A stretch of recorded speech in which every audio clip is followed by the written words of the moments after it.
Have you ever considered that your nightly routine, the one you've followed for decades, could quietly be putting your life at risk?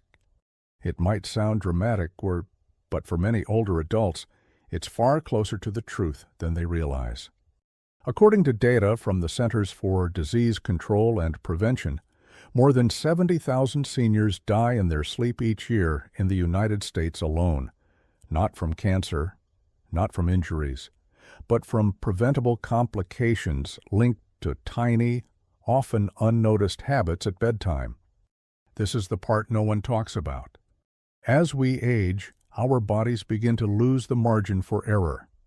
Our heart doesn't adapt to sudden changes like it used to. Our brain becomes more sensitive to oxygen levels. Our blood vessels, our balance, our breathing, they all respond differently, more delicately, to the routines we repeat without thinking. And yet, most of us continue doing the exact same things we did in our 40s. We drink water before bed because it's healthy. We snack while watching television because it's comforting. We lie on our backs because that's what we've always done. We keep the room warm because the cold makes our joints stiff. These things feel innocent, but they are not.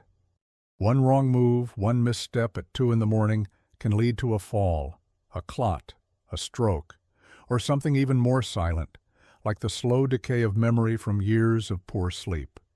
And the scariest part, you might not feel it until it's too late. But what if you knew?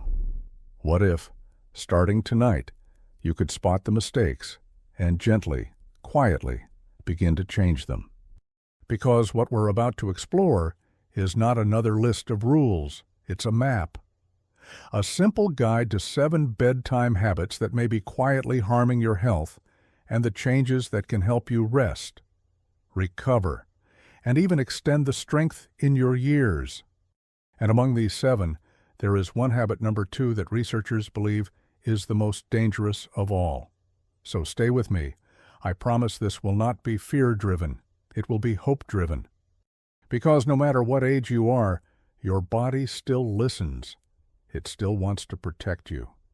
And if you've been feeling it too, that sense that something's been changing, that your nights are not as restful as they used to be, that your mornings feel heavier, slower, more uncertain, then please stay with us. Subscribe to Senior Fit, where growing older is not about giving up. It's about growing wiser, more prepared, more at peace. And if you're watching this right now, tell us where you're from in the comments. Let us know who we're walking this road with. We're so glad you're here. Now let's begin.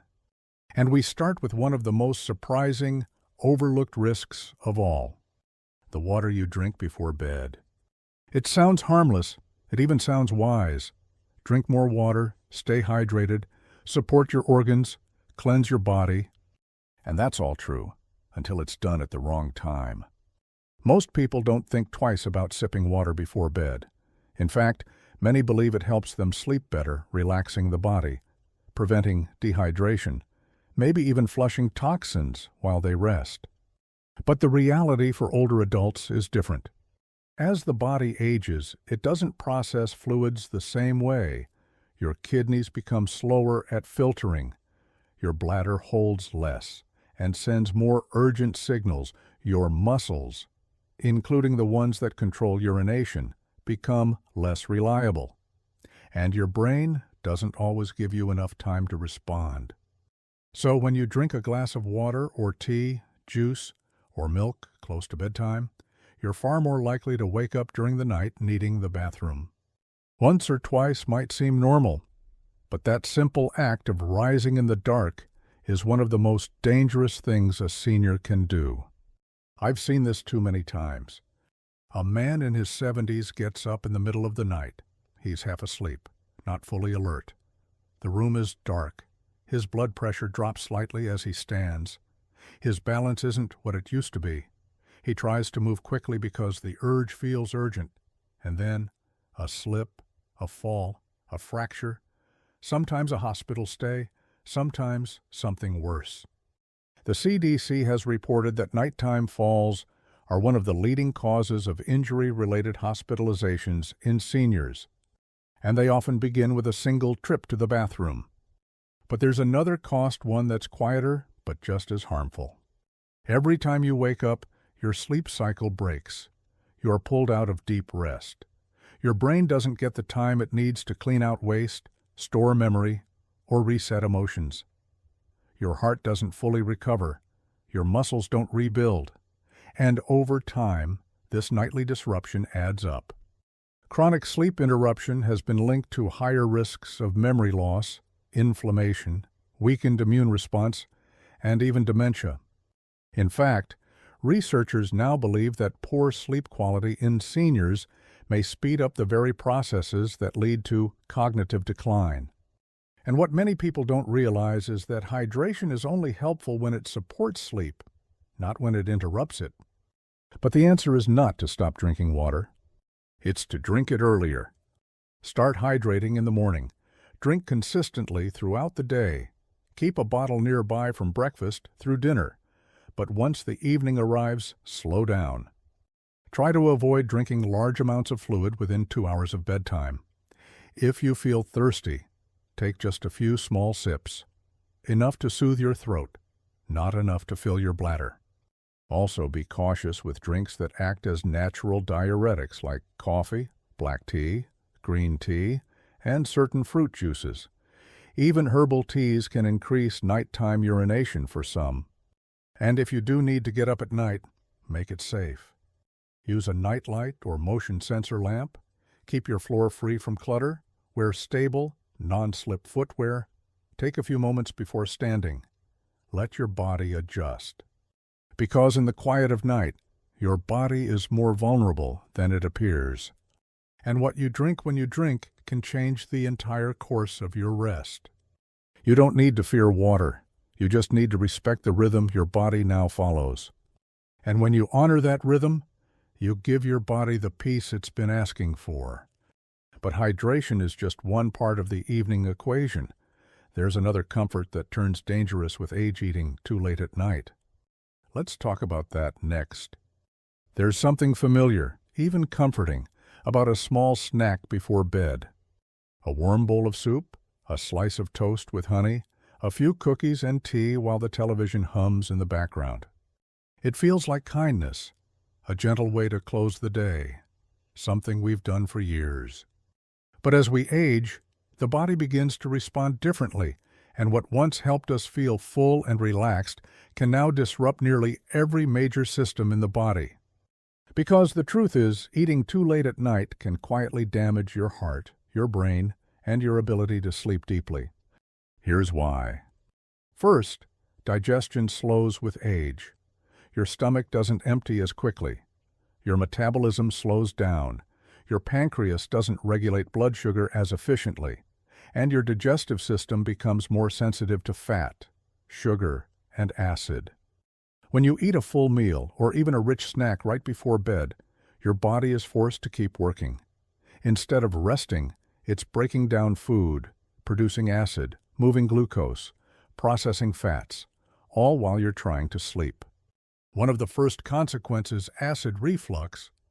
When you lie down too soon after eating, gravity no longer helps keep stomach contents in place. Acid can travel up into the esophagus, that burning sensation in your chest, that tightness in your throat. It may seem mild, but it can erode tissue over time. And in many seniors, the reflux is silent, no burning, no discomfort, just irritation that rises into the throat, sometimes even reaching the lungs. This silent reflux has been linked to nighttime coughing, hoarseness, and even aspiration pneumonia. Second, eating late affects your blood sugar, especially if your evening meal includes carbohydrates, sweets, or starchy foods. As we grow older, we become less responsive to insulin, the hormone that helps move sugar from the blood into the cells. This makes nighttime spikes more common and recovery slower. One study published in the Journal of Clinical Endocrinology and Metabolism found that adults who ate late at night had significantly higher fasting blood sugar levels the next morning, especially those over 60. And if you already have diabetes or prediabetes, This habit can make your condition harder to manage. Third, and perhaps most dangerous of all, eating too close to bedtime can keep your blood pressure elevated all night. Normally, blood pressure dips during sleep. It's the body's way of letting the heart rest and recover. But when digestion is still in progress, the heart continues pumping harder than it should. This non-dipping blood pressure pattern has been directly linked to higher rates of heart attack and stroke, particularly in older adults. And if your meal includes saturated fats, processed meats, or high-sodium foods, your heart and blood vessels take on even more stress, often without symptoms. So, what should you do? It's not about skipping dinner. It's about timing and choosing foods that support rest. Try to finish your final meal at least 3 hours before bedtime. Give your digestive system time to work while you're still upright and alert. Choose lighter meals in the evening, steamed vegetables, lean proteins like fish or tofu, small portions of brown rice or sweet potato. Avoid fried foods, creamy sauces, red meat, or sugary desserts late in the day. And if you still feel hungry later in the evening, try a small, gentle snack like a spoonful of unsweetened yogurt, a half banana, a handful of walnuts or almonds, or a few slices of avocado with a sprinkle of cinnamon. These nourish the body without overloading it. They help you fall asleep rather than fight through the night. Because when you give your body the chance to rest, your heart, your brain, and your entire system have the opportunity to heal. And just as important as what goes into your body is how your body positions itself once you lie down. Your sleeping posture may seem unimportant, but for older adults, it could be the silent reason behind poor breathing, heart strain, and mental decline. Let's take a look at that next. We often find comfort in routine, the way we fold our blanket, the pillow we prefer, the exact posture we settle into before drifting off. Most people never think twice about it, but the position you sleep in each night can have a deep and lasting impact on your health, especially as you grow older. Because after 60, even small details like how your body lies in bed can affect your heart, your breathing, your digestion, and even your brain function. Let's start with the most problematic position of all, lying on your back. It seems peaceful, it feels open, and for many, it's been a default position for years. But in the aging body, back sleeping often creates a dangerous chain reaction. As you lie flat, gravity pulls your tongue and the soft tissues of your throat downward. This narrows your airway sometimes without you noticing.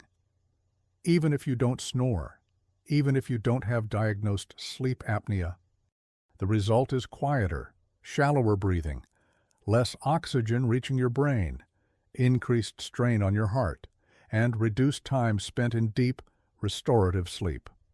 According to the Journal of Clinical Sleep Medicine, older adults who sleep on their backs have a 22% higher risk of nocturnal heart events, including irregular heartbeat and stroke, compared to those who sleep on their sides. But the consequences don't stop with the heart. Back sleeping also worsens acid reflux, especially in those with GERD or a hiatal hernia.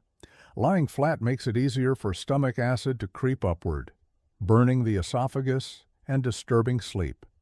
In some cases, reflux can even reach the throat and airway, leading to silent inflammation or microaspiration when tiny amounts of stomach contents enter the lungs. Over time, this increases the risk of chronic cough, respiratory infections, and even aspiration pneumonia. And then there's your brain. Recent research from Stony Brook University found that sleeping on your back reduces the brain's ability to clear out waste by more than 60%. During sleep, your brain flushes out harmful proteins like beta amyloid that are linked to Alzheimer's disease and other types of dementia. Back sleeping slows this essential process. So if back sleeping puts your heart, lungs, and brain at risk, what position is better. You might think the right side would be the next best option, but even that comes with concerns. Sleeping on your right side places more pressure on the large blood vessels around the heart. For people with heart failure or circulation issues, this can increase discomfort or disrupt blood flow.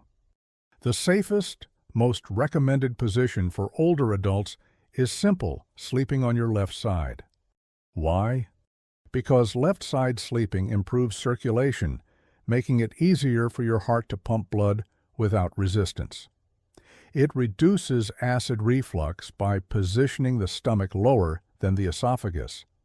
It helps your brain clear toxins more efficiently, and it supports digestion by assisting the movement of food and bile. But if you've been sleeping on your back or right side for years, how do you change? Gently and consistently. Try placing a pillow behind your back to keep yourself from rolling over. Use a firm pillow between your knees to align your spine and reduce pressure on your hips. If you experience acid reflux, consider elevating the head of your bed by just a few inches. This reduces nighttime symptoms without disrupting your comfort. And remember, this isn't about perfection. It's about reducing risk. The position you sleep in may not seem like a big deal, but night after night, year after year, it influences the way your body breathes, rests, and repairs itself. And once you've aligned your body correctly in bed, there's one more factor that could quietly undo it all. The temperature of your room, because no matter how well your body is positioned, if your bedroom is too warm, your sleep and your health will suffer. Let's look at that next. There's a certain comfort in warmth, a heated room, soft blankets pulled up high, a closed window keeping out the cold air. It feels safe, gentle, almost like protection. But for the aging body, that warmth, especially when it surrounds you at night, can quietly become a problem. You see, the body has its own natural rhythm. As you prepare for sleep, your core temperature is supposed to drop. That cooling process helps your brain release melatonin, the hormone that tells your body it's time to rest. It signals your heart rate to slow down, your breathing to soften, your muscles to release tension. But when your bedroom is too warm, this process is disrupted. Your body doesn't cool properly, your brain stays alert, and deep restorative sleep becomes harder to reach. You might fall asleep, but you wake up more often, you toss and turn, you wake up feeling groggy, foggy, or strangely tired even after 8 hours in bed. For older adults, this isn't just about poor rest, it's about real health consequences. As we age, our ability to regulate internal temperature weakens, we sweat less, we lose fluids faster, and we are less likely to feel thirsty, which means dehydration can creep in without warning. When you sleep in a room that's too warm, your body sweats during the night. That might not seem like a problem, but over time, it leads to loss of electrolytes, thicker blood, and increased strain on the heart. It can also increase your risk of blood clots, irregular heart rhythms, and even stroke, especially if you already have heart or circulation issues. And that's not all. Studies have shown that older adults who sleep in rooms above 70 degrees Fahrenheit experience up to 30% less slow-wave sleep, the deepest, most healing stage of rest. That means less time for your brain to recover, less time for your immune system to reset, less time for your body to repair inflammation or rebuild strength.